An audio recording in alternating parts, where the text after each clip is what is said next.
what's up, everybody? Welcome to The Stack. I'm Alex. I'm Justin. I'm Pete. And we're going to be discussing comics for you today. Oh, yeah. That's Nice. discussing So- with an N apostrophe. Because we're straight. Yeah. Let's get right into it. Let's talk about the latest issue, or should I say the last issue of The Flash. This is The Yeah. Flash number 13. Spoilers on, they've killed Bart Allen. Thank God. No, why? Yeah. The most interesting Flash ever. What? By far. What? No, Impulse, started as Impulse, great book back in the day, and now they've gone and wasted it. Here's Awesome. For no reason. I'll agree with you that they killed Bart for absolutely no reason. I'll disagree that he's the most interesting Flash. I would say that he's the most interesting speedster character. Is that super nerd of me to Ooh, say? yeah. Speedster. Please explain the difference between that Well, there's Speedster plenty of- versus Flash. Okay, if I there's may. plenty of speedster characters, right? There's Max Mercury, Yeah. there's Jesse Quick, Yeah. there's all of the Flashes, of course. It's a little known fact that all speedsters have to have some sort of fasty name Yeah. inside their name. Yeah, no, that's absolutely true. Like, He was really interesting with his Impulse. I love that. In the Teen Titans, totally awesome. Yeah. In this series, since Infinite Crisis, Bart's been pretty much wasted. Yeah. he's been being- wasted. That being said, I think the way he died is also a wasted death. So I don't know if the two Well, fight against each He other. had to die so Wally could come back, though, right? I mean, that's like- Well, We'll get there. yeah. All right. Also, what is this character that's like the Black Flash? Yeah. So he just shows up when someone's gonna he's die. like Death, but He's like Flash Death. Is there he's gonna be fun- like a he's spooky shadow Justin that's gonna show? If I see him, I'm like, oh no! That's it. Here's okay. Just getting back to talking about. No, am I gonna die? Well, there's an evil Justin that looks like a skull guy. yeah, he Like a haunts thing me on in my cover. sleep. Oh, God, I know it's me. It's me with the skull mask on. Oh, that's Sorry. messed up. Ugh. Yeah. I'm a real. It's I don't know. It is kind of a waste of character. It sort of feels like DC being like, the series wasn't working, so let's kill the character. Yeah. And I don't usually get that tied into characters, but I feel like there's so much more they could have done with him, and it's. They went through all the trouble of aging him, and then they put a Guggenheim on the book, who's a great author. He gets 4 Yeah. issues, and then he has to kill him. Yeah. He It did was- a good job. I mean, that Yeah. being said, I liked the issue. I liked the art. I liked the writing. Yeah. I thought it was well done. I wasn't happy with the direction of the story, but that being said, it's a pretty good death issue. I enjoyed the what's a hero? Puts his chin up for the hero shot and talks about being a Yeah, hero. he says this is Barry Allen, who's still dead. Everybody thought he was going to return at the end of this issue, and he didn't. He can still come back. Probably. He says a hero is just someone who stands when their legs are gone, Oh yeah. and then we all cried a lot. Unless you don't have legs. So, in case you were upset that the Flash died, don't worry. The very same week, he is back at the Oh. end of Justice League of America. Not even a gap. No Flash Seriously, gap. yeah. I There was he is. actually really happy when I read my stack. I was like, oh, I'll read the Flash first. I know it's going to be a big deal. Then I'll read Justice League. Yeah. Normally, I'd read Justice League first. I fell for that. I read Justice oh, League man. first. So it was really a roller coaster of emotions. For It you. really A was. fast, flashy roller coaster. So Zing. again, Speed Force. Yeah. spoilers on about Justice League. Wally is back. Wally is the Flash that's back. He's actually my favorite speedster. Oh, speedster. yeah, in I would have to agree with DC, that. in the DC office, I feel like they have a big wheel and they spin. They're like, which Flash do we want today? Da da da da da da. Wally, hooray! I just wanted to say that this is ridiculous. This cover here. This is ridiculous. Yeah, I know. She's a little. That's a little too much. No, that's how women should look. No, I was like, I can't buy this kind of cover because then I get embarrassed about reading it in public. It's ridiculous. Did you know, actually, there was a lot of controversy about this cover when it was first released, the Michael Turner cover. They actually reduced her boob size. That's reduced? What? Seriously, they were originally like up to here, and he made them a little bit Crazy. smaller. It's absolutely No, but that's horrible. that's her character trait. Her Yeah. character trait is big boobs. Every woman I know looks like that. Oh, Cool. Interesting. But about the content of the issue, yeah. No, that's all. the I didn't whole- even read these. I just. That's all I look for.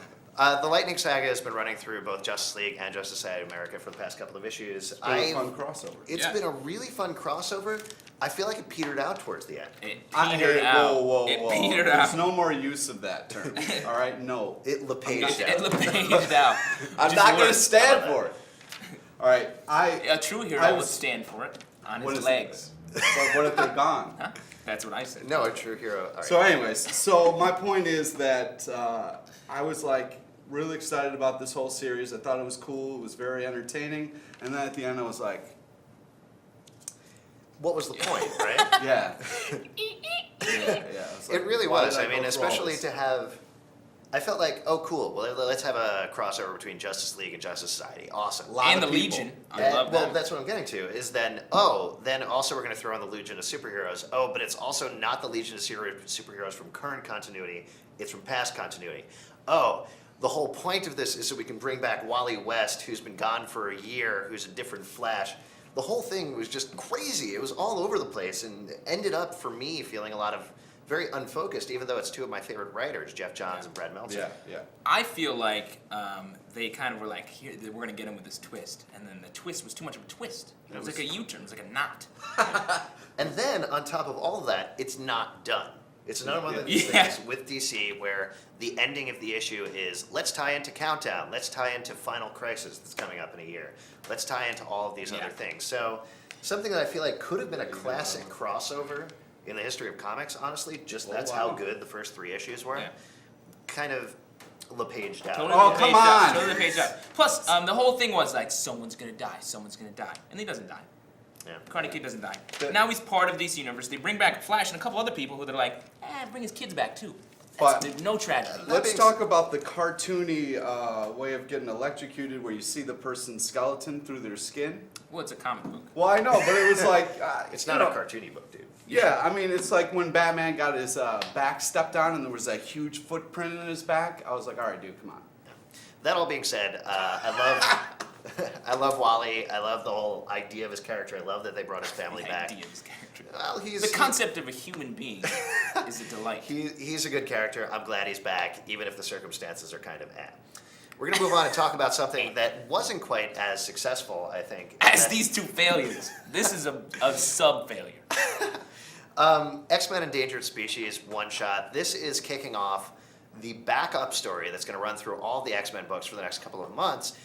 This one-shot is leading up to the backup stories, which is leading up to the X-Men crossover called Messiah Complex that's going to run throughout the fall and winter.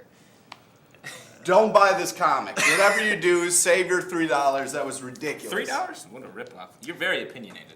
It's, in case you don't know, the X-Men Endangered Species one-shot, there's about probably well under 200 at this point mutants left in the world. There's no new mutants being born at all. They are, as they say in the title, an endangered species. This is a guy dies. We don't know who it is. It's just a random mutant. He dies, and this is everybody, all of the X-Men reacting to his death. All across the board, like X Factor's there. That's the part I liked, is it brings in everybody and it's like, there's going to be a lot happening. But nothing happens in this issue. Right. Nothing at all. Here's my question for you guys. I was thinking about this. As a lead up to a bunch of backup stories, as a lead up to a gigantic crossover, there's a huge amount of weight on this comic. Yeah. And for that, it was a huge disappointment. There's no like slam bang kickoff for me. No, the big ending of this is Cyclops shoots the sky with his optic blast, and he starts a thunderstorm. I don't know if that's in his power. If you were to check your Marvel Masterworks cards, does that come well, up? No, he's in that after the X-Men sun, 283. afterwards, it's a beautiful sky. Yeah, So it's like he has to make it thunder, and then it's pure beauty. that's a cool power. It'd be great on a date. And if you look closely, It's I don't kind know of if we'll be similar able to show this. Storm. There's a fish floating in the sky. See? Weird. But Unrelated. anyways, I thought it was very awkward how everybody showed up at this random mutant's funeral. I was on the side of the guy. Like if I'm throwing a funeral, and all of a sudden all the Hooray! well, you What are you know. doing this weekend? Pete's throwing a wicked funeral. He's gonna have a cake. Can we It's gonna move be on? awesome. Can we move on, please? So you're having a funeral. All of a sudden, all these superheroes show up and be like, "We're here to pay our respects." They're like, "Oh, I'm sorry. Did you know him? No, you didn't. Get the hell out of my funeral!" Like what? Yeah, I'm I not don't a have enough superhero. drinks for everybody. I don't have enough chips. Thank you. There's not enough Party favor. seats. This is awkward because now people are surrounded by, like superheroes. I want a It's like- superhero at my funeral. You do? Yeah. Yeah. Which may happen soon because there's the evil Justin is in the room. Oh, I'm man. gonna die. He doesn't. I don't really care. I think if this was just a one shot, if it was just a random story, I think I would have liked it. I would have liked it because Mike Carey's writing is very good. I like the art.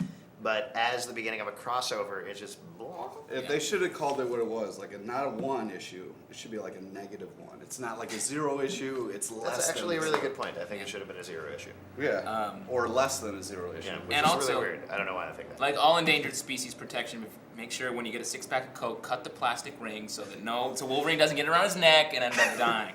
All right, we're It's gonna move on and important. talk about a couple of little news stories. Don't know if you guys heard. There's one of our favorite series on the show is Irredeemable Ant-Man, written by Robert Kirkman. Very good It's one series. of your favorite series. Sure. Well, Also mine. and not Pete's. Not Yeah. Pete's. It totally got LePaged. Oh my But God, I hate you. It unfortunately, with issue 12, is going to be canceled. That was recently reported. Robert Kirkman is not taking it lying down, though. He's asking everybody. Starting riots. He's starting Just riots in LA. torches. Ew, Watch too out. soon. He. It's been a while. It's okay. You can make an LA Too riots soon. joke. I don't think so. Most comic readers are really. We can make an LA riots joke, but not a Rodney King joke because that's awkward. Yeah, sure. All right, so anyways, Here's how you can save the book if you want to. Buy the digest. The digest of the book is coming out of the first, I guess, 6 issues, Yeah. and then the next 6 issues. Because it's being canceled after 12. or what you could do is not buy it and just let it die. You didn't like the book. No. He already threw a funeral for it a couple weeks Yeah, ago. yeah, and then people showed up, and I was like, whoa, Wicked whoa. rager. Yeah. Yeah, so no, I'm not. Ant-Man is kind of a douche superhero anyway. He's kind of a dick. He spent a whole issue hanging out in someone's shower. I was like, you know what, I like showers. They're Yeah. relaxing. Yo, he saw a naked girl. He might have seen these precious babies up there. Oh, You know what I'm gross. saying? Horrible. Can we?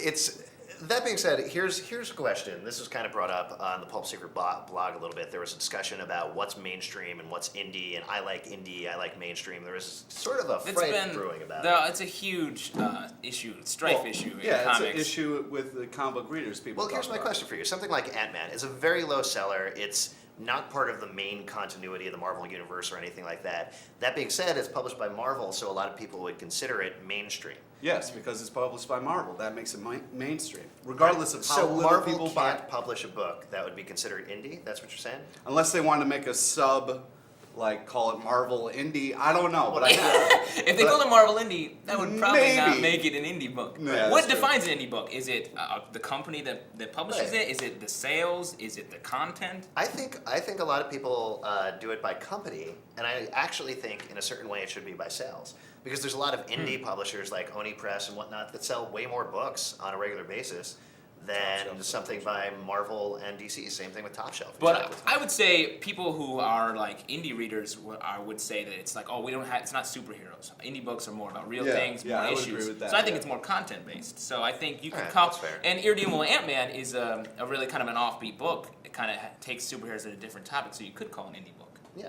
But its sales are still, even though they were low for Marvel, were way above any actual indie book. That's Well, on I don't know shelves. about way above, but I would agree with what you're saying. You have the figures? Definitely. Check Yeah, the I I definitely don't have agree the as figures, well. neither And do you. That's why I'm like, you can't End say of the that. day, I think the main thing is as long as somebody is writing good stories, it really doesn't matter whether it's indie or mainstream. But then why do Ah. people get so up in arms about it? It's like Because ownership, they like like I'm to fight. indie, I'm raw. They like to I'm fight. deal. If you get 3 guys in a room, they're just gonna like fight about anything. You know what I mean? I want a comic No, about like no, I a don't. runaway. You don't know what I mean? No! Fine. And that's the stag. You just got LePage. Thanks, everybody. We'll see you next time. Later.